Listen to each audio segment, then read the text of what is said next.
All right, guys, so welcome. This is Mr. Pullen. Today we're doing area and volume of cones. So to the left, you can see a net of a cone, and to the right, you see the actual 3D figure. So we're going to go ahead and fill in these blanks. So for the first part, we have this curved surface.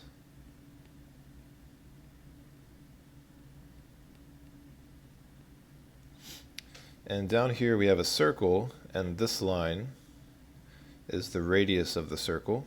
So radius, if you remember, goes from the center of a circle to the outer edge. And then to the right we have a few labels to put in. So we still have a vertex at the very top, so this is similar to pyramids, but this one you for sure know this is the only vertex. There's no other points or corners on this shape. We have a height, which we can use h for that. We have a base, which in this case is a circle, and we also have a radius, just like any other circle would have. And one part that's not quite labeled here, but just like in a pyramid, the distance from the vertex to the edge of the base here is the slant height, which we'll use L still. So very similar to pyramids. Okay, so we have some terms and definitions. So this is just the same stuff you've been doing. So there's lateral area, total area, and volume. So the lateral area, the formula is pi times radius times slant height. So if you forget, pi basically is just a number, which we can use about 3.14 to represent pi. Calculator should have a pi button as well though. R is for the radius, which is labeled in the above pictures, and L is the slant height.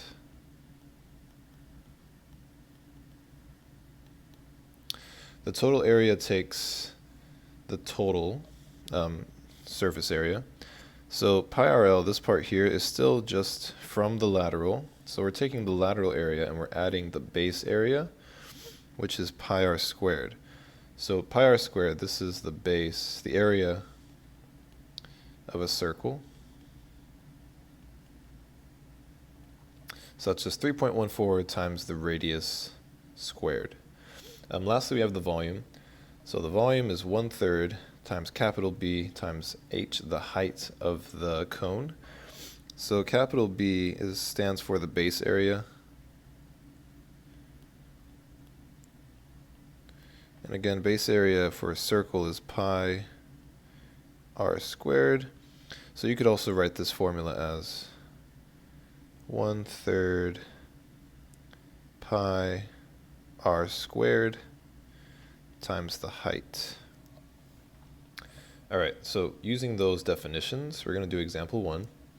So it says, for the cone below, find the exact lateral area, total area, and volume. And when we say exact, basically that just means I'm going to keep it in terms of pi. You could also round to the 100th place, but we'll keep it in terms of pi. Make things a little bit easier. So to find LA, TA, and V, I need to know what the radius is. I need to know what the lateral area is. Lateral height is. And I also need to know what the height is, h. If I have all those things, I just need to plug them into the formulas. So looking at this picture, I know my radius is 15 units. I know my slant height here is 25 units. And I don't know what h is. So if you remember from pyramids, I can use a right triangle and Pythagorean theorem to figure out what my height h is. So if I have 25, 15, looking for h, I can set this up as h squared plus 15 squared equals 25 squared. And when I solve for h,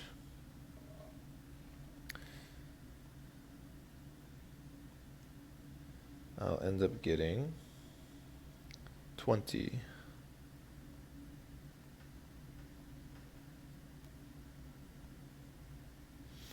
Okay, so now I have h,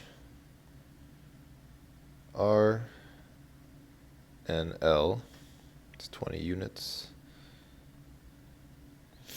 So I'm just going to plug those into the formulas. So lateral area is pi RL. So that would be pi times the radius of 15 times the slant height of 25, which will give me 375 pi units squared. So that would be my LA.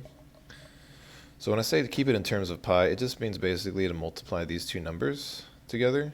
Any numbers you actually see, and then just write pi at the end of it. So this here, this answer is saying 375 times the number pi, which if we actually figure that out, that would be whatever 375 times 3.14 is. But we'll just keep it in terms of pi for now.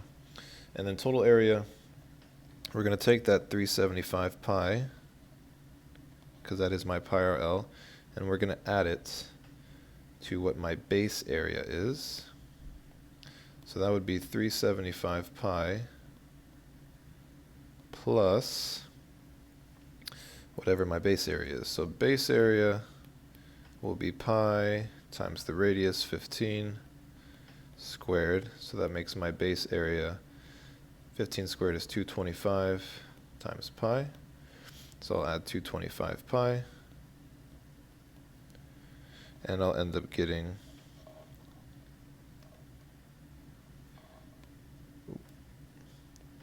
that this is 600 pi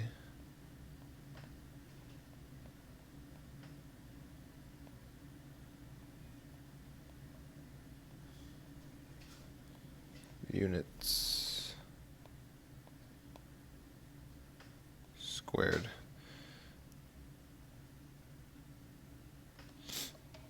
Okay, and then for the last one, for volume, the pen's not working at the very bottom, so I'm just going to write it off to the side.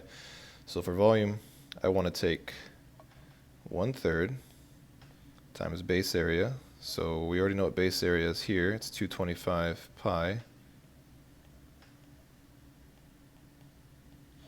times my height, which we know from using Pythagorean theorem was 20. So that gives me 1/3 times 225 times 20 is 4,500. And then we still have that pi there. And then if I multiply that by 1/3, I get 1,500 pi units cubed. And that's what V, my volume, is equal to. Okay, and so that's the first example. In part 2, we'll do the last two examples.